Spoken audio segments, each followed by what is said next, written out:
Gold and silver price అనేది ఇప్పుడు కొంచెం తగ్గడం జరిగింది. సో, ఇప్పుడు ఎవరైతే ఇన్వెస్టర్స్ ఉన్నారో, ఎగ్జిస్టింగ్ ఇన్వెస్టర్స్ గాని, కొత్తగా ఎవరైతే ఇన్వెస్ట్‌మెంట్ చేయాలనుకుంటారో, వాళ్ళిప్పుడు రైట్ టైమా? కాదా? అనేది ఈ వీడియోలో తెలుసుకుందాం. ఈ వీడియో ఎండ్ వరకు చూడండి.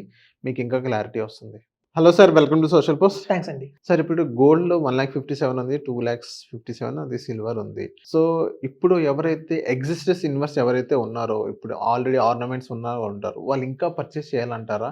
ఇంత మళ్ళీ నెక్స్ట్ ఇయర్ మనం చూసుకున్నట్లయితే గోల్డ్ 2,00,000 ప్లస్ ఎళ్తదన్నారు. సిల్వర్ ఏమో మళ్ళీ 5,00,000 ఎళ్తదని అంటున్నారు. సో, నిజంగానే ఎళ్తదంటారా? ఇది మార్కెట్స్ ఎప్పుడైతే బుల్ రన్ మొదలుపెట్టాయో అప్పటి నుంచి కొంచెం గోల్డ్ అండ్ సిల్వర్‌లో కొంచెం కరెక్షన్స్ చూస్తున్నాం మేము. ఆల్రెడీ మా ఎగ్జిస్టింగ్ ఇన్వెస్టర్స్ ఎవరైతే ఉన్నారో లాస్ట్ 6 మంత్స్ నుంచి చేస్తున్నారో గోల్డ్ అండ్ సిల్వర్‌లో వాళ్ళకైతే ప్రాఫిట్ ఏదైతే వచ్చిందో 5,00,000 కానియండి, కొంతమంది 10,00,000 కూడా ప్రాఫిట్ వచ్చింది. సో, మేము వాళ్ళందరూ ఏం చెప్తున్నామంటే షిఫ్ట్ చేయండి. అంటే మీరు స్విచ్ అయిపోండి. డెట్ ఫండ్స్‌లో స్విచ్ అయిపోండి. వచ్చిన ప్రాఫిట్‌ని అట్‌లీస్ట్ ప్రిన్సిపల్ 20,00,000 అలాగ ఉంచినా కూడా వచ్చిన ఏదైతే ప్రాఫిట్ ఉందో 10,00,000 ఆ 10,00,000 ప్రాఫిట్‌ని లిక్విడ్ ఫండ్స్‌కి స్విచ్ అయిపోండి. సో, మనం ప్రాఫిట్‌ని కాపాడుకున్న వాళ్ళం అవుతాం అని చెప్తున్నాము. గోల్డ్‌లోంచి బయటకు వచ్చామని చెప్పట్లేదు. ఇప్పటిదాకా వచ్చిన ప్రాఫిట్ ఏదైతే ఉందో గోల్డ్‌లో కానియండి, సిల్వర్‌లో కానియండి, దానికన్నా లిక్విడ్ ఫండ్‌లోకి ట్రాన్స్‌ఫర్ చేసేస్తే ఏమవుతుందంటే మనకి ఎక్కడితో ఆ ప్రాఫిట్‌ని మనం బుక్ చేసుకున్న వాళ్ళం అవుతాం. సో, ఇప్పుడు అందరం సజెస్ట్ చేస్తాం మా క్లయింట్స్ అందరికి కూడా మీరు అసలు తీయకండి. ప్రిన్సిపల్ ఎలా ఉందో గోల్డ్ ఫండ్‌లో కానీ, సిల్వర్‌లో కానీ అలా ఉంచండి. అట్‌లీస్ట్ ప్రాఫిట్స్ ఏవైతే ఉన్నాయో అవి తీసేసుకోమని చెప్తున్నాం.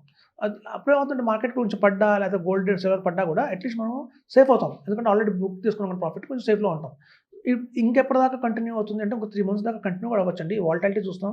2 డేస్ మార్కెట్‌లో పడింది గోల్డ్ అండ్ సిల్వర్ మళ్ళీ పెరిగింది కూడా. అవును. సో, మనం అమాంతం పడట్లేదు. కొంచెం మళ్ళీ టైం పెరుగుతున్నాయి కూడా. సో, కాబట్టి ఈ కొంచెం వాలటాలిటీ ఉన్న మార్కెట్ వచ్చింది ఇప్పుడు గోల్డ్ అండ్ సిల్వర్‌కి. అన్‌లైక్ మనకి ఎప్పుడైతే స్టాక్ మార్కెట్‌లో వాలటాలిటీ చూసామో సైడ్ వాల్స్ అంటారు. సైడ్ వాల్స్ అంటే ఏంటంటే పూర్తిగా పడిపోదు, పూర్తిగా పెరగదు. అక్కడక్కడే బయట కింద వెళ్తుంటుందన్నమాట. సో, అట్లాంటి సిట్యుయేషన్ మన గోల్డ్ అండ్ సిల్వర్‌కి వచ్చింది. ఇప్పుడు మనం చూస్తుంటే గత 1 వీక్‌గా. సో, కాబట్టి మనందరం ఏం చెప్తున్నామంటే ప్రాఫిట్ బుక్ చేసి పక్కన పెట్టుకోండి. గోల్డ్, సిల్వర్ ఇన్వెస్ట్‌మెంట్ ఏదైతే ఉందో దాన్ని అలాగే ఉంచండి. మనం ఆటోమేటిక్‌గా కొంచెం మళ్ళీ పెరిగినప్పుడల్లా కొంచెం ప్రాఫిట్ బుక్ చేసుకోమని చెప్తున్నాం. ఓకే. సో, ఇప్పుడు మనం ఈటీఎఫ్ కనుక మనం చూసుకున్నట్లయితే ఇప్పుడేమన్నా మార్కెట్‌లో గోల్డ్ అండ్ సిల్వర్ ఈటీఎఫ్‌లు ఏదైనా డిస్కౌంట్‌లో నడుస్తున్నాయా సార్ ఇప్పుడు నార్మల్‌గా? ఇప్పుడు చాలా ఈటీఎఫ్స్ కూడా కొంచెం తగ్గాయండి. ఓకే. తగ్గుముఖం పడుతున్నాయి. ఇప్పుడు చాలా మంది ఎస్ఐపీస్ మొదలుపెడదాం అనుకుంటున్నారు.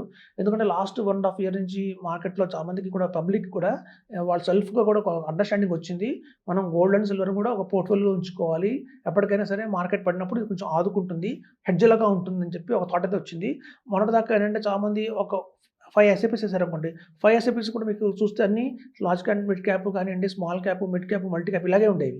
గోల్డ్, సిల్వర్ ఉండేది కాదు. సో, ఇప్పుడు ప్రతి ఒక్కళ్ళు కూడా కంపల్సరీగా ఒక SIP gold and silver add చేసుకుంటున్నారు. అలా చేయడం వల్ల ఏమవుతుందంటే లాంగ్ టర్మ్‌లో ఒకవేళ గోల్డ్ అండ్ సిల్వర్ పడిపోతున్నప్పుడు మనకేంటంటే తక్కువ యూనిట్‌లో మనం కొనుక్కుంటాం కాబట్టి. ఇప్పుడు చూడండి ఒక హైయర్ రేంజ్‌కెళ్ళింది. అంటే గోల్డ్ ఆల్మోస్ట్ మీరు చెప్పినట్టు 1.75కెళ్ళింది. సో, రేపొద్దున్న ఫ్యూచర్‌లో ఇంతకన్నా ఎక్కువ వెళ్ళొచ్చు. లేదా అదే కంటిన్యూ చేయొచ్చు.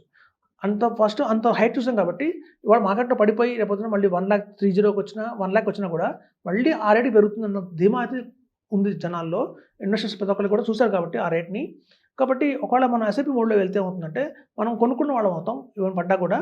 సో, మంచి ఆప్షన్. ప్రతి ఒక్కళ్ళకి మేము రికమెండ్ చేస్తున్నాం. మీ పోర్ట్‌ఫోలియోలో ఒక సిల్వర్ అండ్ గోల్డ్ ఉంచుకోండి. ఎందుకంటే కొన్ని ఫండ్స్‌లో ఎలా ఉందంటే సిల్వర్ అండ్ గోల్డ్ కాంబినేషన్‌లో ఫండ్స్ వస్తున్నాయి. సో, అట్లాంటి ఫండ్స్‌లో కనుక పెట్టుకుంటే మాత్రం వాళ్ళకి లాభంగానే ఉంటుంది. సో, మనం ఊరికనే ఎక్కువ ఇన్వెస్ట్‌మెంట్ చేయకుండా అంటే మొన్నటిదాకా ఏంటంటే లంసమ్‌గా పెట్టేవాళ్ళు. అవును. 5,00,000 పెట్టేవాళ్ళు, 10,00,000 పెట్టేవాళ్ళు. అలా లంసమ్‌గా ఇన్వెస్ట్‌మెంట్ చేయకండి. ఎస్ఐపీ మోడ్‌లో వెళ్ళమని చెప్తున్నాం. Okay. Okay. So, thank you sir మా సోషల్ పోస్ట్ వచ్చినందుకు. థాంక్స్ అండి.